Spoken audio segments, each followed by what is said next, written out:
Hello and welcome to a brand new episode of the Mindset Podcast. And today I have a very special guest with me.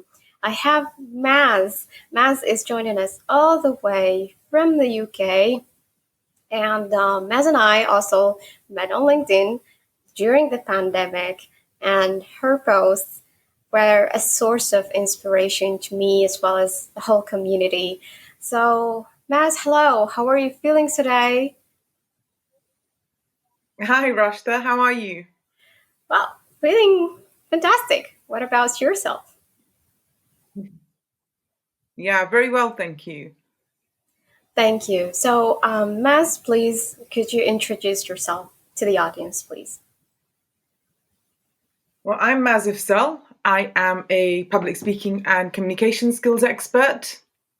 But before all of that, I'm a daughter. I am a sister. I am a wife. And I am a mother to two children. I studied at the London School of Economics. I became a stockbroker very early on in my career, earning a six-figure salary. Fast forward from when I was a stockbroker to becoming a wife and a mother, I'm the founder of Make a Point. Make a Point was born through a healthy blend of passion, frustration, and curiosity ignited by a genuine desire to make a difference. The difference revolves around connecting, not just simply presenting. Making a difference is what drives us today. A difference to how organizations inspire, influence, and engage people through the way they present their ideas, and a difference to the way presentation skills are taught, and a difference to the way in which professionals think about and develop their public speaking skills. I have a philosophy, Rush, that I follow in a nutshell, that connecting is everything. Oh, thank you so much for this beautiful introduction, for kind of like explaining the ways that women are contributing to the community in their various roles as sisters, daughters, wives, professionals. And it's just fabulous how one human being can take various roles. So Naz and I kind of like connected during the pandemic. And both of us know that the global pandemic impacted hugely and differently our lives. And it's been a 1 year and a half right now, Mav. So please, from your experience, what would you say to the people who are finding it difficult to cope? Because we all know that we have different coping skills, and not everyone is finding it easy to cope with everything that is happening. Okay. Me and you both know this because we've connected on LinkedIn and we spoke about this subject several times. I would say that social connectedness matters. Relationships affect our health and opportunities to thrive in society. Loneliness and social isolation makes us sick. We must thus practice physical distancing, Rashta, but not social distancing, because we must remain connected. It was actually recently acknowledged by the World Health Organization as well.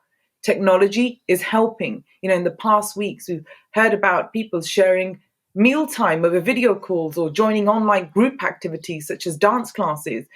Despite the toll of this pandemic, it's given us a chance to realize the power of social connection is providing a window into how loneliness and social isolation are. It's forcing us to talk about it. And this will create more awareness towards even lonelier older people and to each other, and show that we can take a more active role in combating loneliness. The novel coronavirus is also allowing us to explore the role of technology in helping maintain social closeness, regardless of age. We'll become more critical about our digital skills and practices, and we'll have a renewed insight into the limitations of technology and into the digital exclusion. Mm-hmm. Thank you. Yeah, exactly. I mean, this is beautifully explained from you, Miles. And as you have said it, loneliness is such, I mean, as human beings, we are kind of like, we cannot thrive on our own. That's a fact. And I think we have kind of like neglected this part, Maz. During the pre-pandemic, we were so busy in this, so what we call chasing our careers, chasing the things, chasing the next home, chasing the next car that we will own, but we forget about taking care of the most important aspect. And once the pandemic hit, we had all, as you said, social connectedness is what we make us as human beings thrive in this life.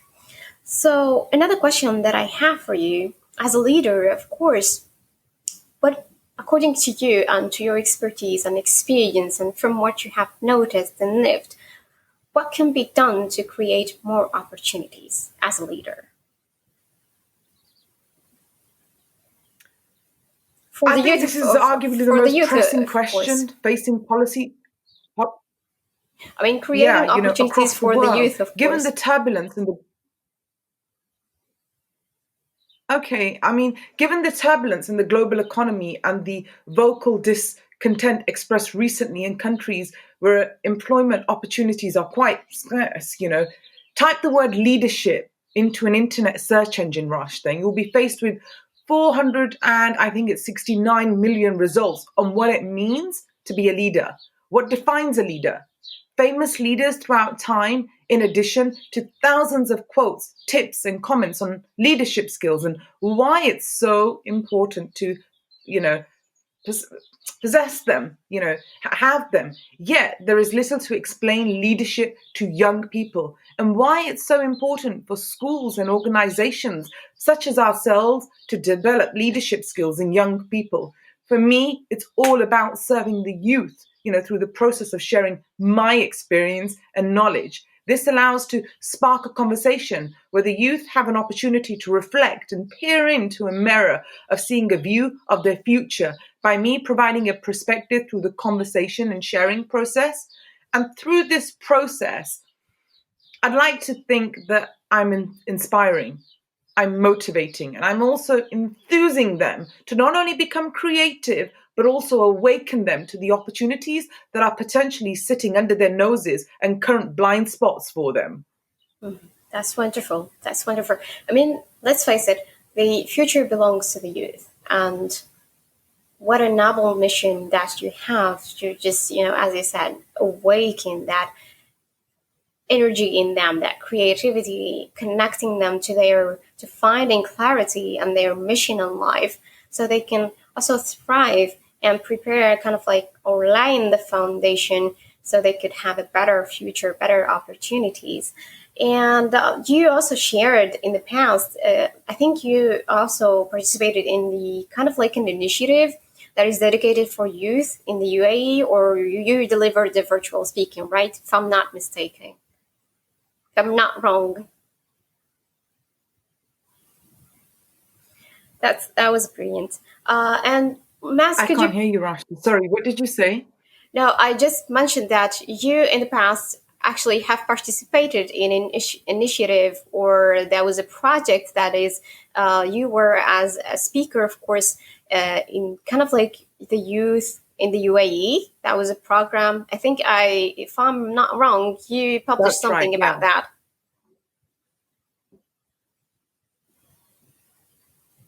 Yes, Yeah. brilliant. So, Mas, please, could you tell us more about your business? Yeah, I mean, due to the pandemic, we've stopped doing face-to-face workshops, but we do run an online communication boot camp. And it's a 3-hour boot camp, which is run in a one-to-one or in a group of 5. And it extends far beyond informing and engaging. It's about standing out in a world, Rashda, that's right now filled with so much noise. One of the most common challenges we help people overcome is the fear of public speaking. Many clients tell us that they're absolutely fine speaking on a one-to-one basis, but put them in front of a group of people and everything changes. And whether our clients have the fear of speaking or find the experience uncomfortable, we help them. The boot camp gives you the tools to manage your nerves and anxiety, speaking with confidence and clarity, knowing how to craft and deliver a presentation with ease.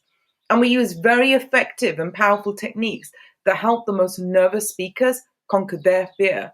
and you'll discover how to get your message across and influence others with presentations that actually do make, you know, um,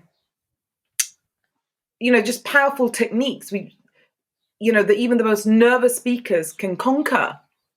The Bootcamp is meticulously crafted to help our clients connect and engage with their listeners, not just intellectually, but also emotionally.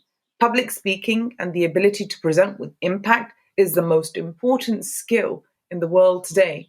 Every presentation, Rashta, is an opportunity to tell your story and to inspire and lead change. And with our approach, our clients learn exactly how to consider, craft, and deliver persuasive presentations that change lives. Yeah, Maz, you are clearly on, you found your calling and you are on a mission in life and you are just, making a positive impact on people's lives, whether with your business or whether with these multiple and various initiatives and with serving your community and beyond, because your business is, of course, for everyone, no matter where they are in this world, located or situated. They could, of course, contact Maz and benefit from the services, because the pandemic has proved that everything can be done virtually, from business, from learning, especially the e-learning.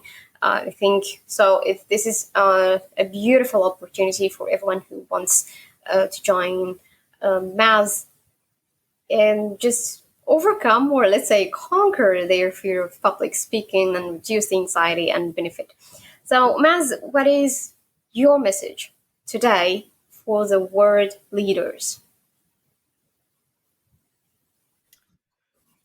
What's my message? I think leaders need to lead, rule with empathy. Many people think leadership is about rank, power, privilege, but actually, the ability to recognize and share other people's feelings should be the most important instrument in world leaders' toolbox. A great example is Jacinda Ardern. You may think, what is it that makes Arden such an exceptional leader? It's been a subject of discussion for many during the COVID-19 pandemic, which has seen governments, including the UK, struggle to settle on a decisive strategy to tackle the crisis. And maybe it's because throughout the outbreak, she has acted swiftly while effectively communicating the thinking behind those actions to New Zealand's 5 million citizens. Maybe it's because she's taken a 20% wage cut, a gesture of solidarity with those who have lost their jobs, or been forced to accept a reduced salary as a result of the turmoil caused by the lockdown. Or maybe it's because Arden has given us a glimpse of a different kind of leadership, one that puts kindness at the top of the agenda. As the world continues to face uncertainty of the pandemic, perhaps there is something we can all learn from her. After all, empathy, delicately balanced with strong leadership, is what the world needs right now. Raw vulnerability, you know, authenticity, and simple kindness separates Jacinda from dusty history books filled with stories of former politicians and attract a loyal following. As Jacinda in her own words says, you can be both empathetic and strong. Mm-hmm. Yeah, I think she really set the bar high, Maz, with everything that she achieved with Yeah. this new kind of like role, and giving us, as you said, a glimpse of what true leadership means. And I can fully agree with her, because we are so afraid and we have been programmed to kind of like see leadership as something related only with toughness, with the process of taking decisions and accurate decisions and caring for, the collective, of course, kind of like various missions and so on. But I think, as you have beautifully said it, leadership goes beyond that. And we have kind of like these glimpse of what true leadership, where we can lead with empathy throughout love and kindness and compassion. And still, of course, there is the element of strength and accuracy in taking decision. Of course, they are always present, because without them, I think that would be kind of like lack of balance. So, Maz, what are the 3 books that change your life? Um, well, books shape who we become, Rashta. A book is like a friend. The right book can re-educate us, inform our lives for the better. A book can be a mentor when we have none, or entertain us when we have no one. There are few books that have stood the test of time and are so good. And I do reread them once a year when I'm feeling off track, and I find new revelations of meaning. I skim through their pages and read highlighted paragraphs and sentences that actually resonated with me during the first pass. Three books: The Gift of Fear by Gavin De Becker. I couldn't put this book down. As soon as I read the first sentence, he'd probably been watching for a while. I thought, okay, I'm fascinated with human behavior. Even though this book explores the dark side of human dysfunction, it teaches you how to listen to your intuition after culture, trauma, family, and training. It teaches us, especially women, to override it constantly. It's a page turner. The book teaches you to relearn trusting your gut, your intuition, a mechanism that we're all born with. The other book is A New Earth, Awakening to Your Life's Purpose by Eckhart Tolle. Reading A New Earth gave me something that all of the years of meditation didn't. It taught me that I'm not my ego, Rashta. I'm not my thought. I'm the awareness behind my thoughts. And, you know, Eckhart Tolle gives a lesson on acceptance, letting go, and enjoying right now. Why? Because this is all we have. Once you get out of the mind and let go of it, anxiety, worry, and fear, you can live in the present. Many of us try to control parts of our lives that are actually outside of us, thus outside of our control. We do this to mitigate fear and anxiety, but only when we realize we can't control anything except for our moods and how we respond to events. Our reactions can, in life be easier to manage. Leave expectations behind and enjoy the now. It's all there is. And the final book is Think and Grow Rich by Napoleon Hill, a classic. If you've not read this book, I highly recommend to read Think and Grow Rich. The book's main focus is on increased income and wealth and the psychological power of thought on, to money and success. Napoleon Hill is responsible for my favorite quote of all time. He says, whatever the mind can conceive and believe, we can achieve. The book's main idea is you are the master of your destiny. An intangible impulse of thoughts can be transmuted into its physical counterpart. The starting point of all achievement is desire. A burning desire to be and to do is the starting point from which the dreamer must take off. Dreams are not born of indifference, laziness, or lack of ambition, Rashida.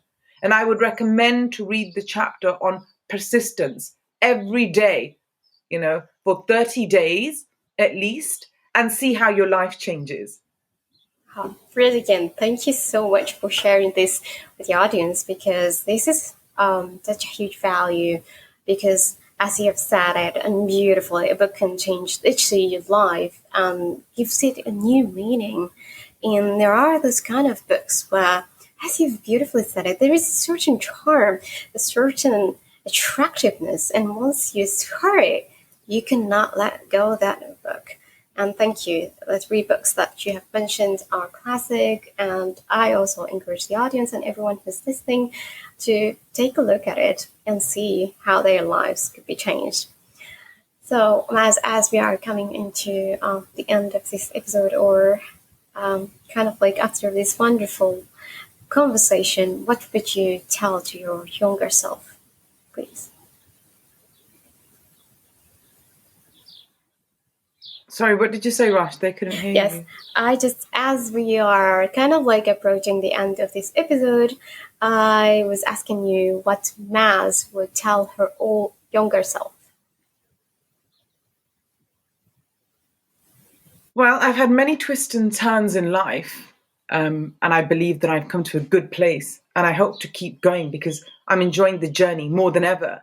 And I know I will not be where I am now without all the varied experiences I've had. Even so, I often find myself wishing I could tell my younger self some things about how life really works, about what's real and true, and thereby dissolve some of the harmful preconceptions and assumptions I had way back then. You know, that is a frustrating impossibility, but it's worth thinking about.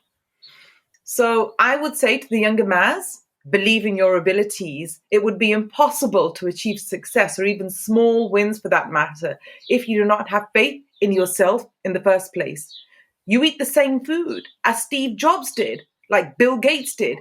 You know, you sleep for 8 hours. Whatever the highly successful people can do, you can too. But you have to believe the first before you can start your journey towards success. Believe in your abilities. Thank you so much for this brilliant advice because, Maz, I would like to kind of like always remind myself and everyone I encounter with or interact with is that what would happen if we live a life without believing in ourselves? I would like to ask myself to whom I would give this role, this job of believing in me. If I would give it to a friend, to family, maybe they would be busy sometimes, preoccupied. Maybe they would not be here all the time with me. With whom or to whom I would give this role. This is the most important role in our lives. And thank you so much for being with us today. Thank you for sharing your wisdom with us, sharing your life experiences, the learnings, and everything, the books, and the advice. I truly and thoroughly enjoyed this episode and listening to you. Now, Maz, if of course, I will list the whole social media accounts of Maz if anyone would like to kind of like connect with you or connect with her. But also, Maz, what we are coming to an end of this episode, and I wanted to thank you. And the word is now to you. If you would like to add anything, any advice, anything that you would like to share with us. I can't hear you. Sorry, Rachida. What did you say? I just said that we are coming to an end of episode, and I thanked you for being here with us today and to just sharing your wisdom, your learnings genuinely, and I appreciate your generosity. But also, I just wanted to tell you that the word is yours right now, and if there is anything you would like to add, so please do. Just obviously, thank you today for having me. And for our listeners out there, if they do want to connect with me, then please do so. I do use the LinkedIn platform. I'm Maz Ifzal. I also have a website, which is www.makeapoint.co.uk. And if you do have any fears around communication, then yes, please don't hesitate to approach me. Thank you so much. And I will list, of course, the website and the LinkedIn account in this episode notes. And of course, you can just click the link and will directly take you to either Maz's account on LinkedIn or her website. Thank you for the audience, and please take care of your body, mind, and soul. And we will meet in a new episode with a new guest.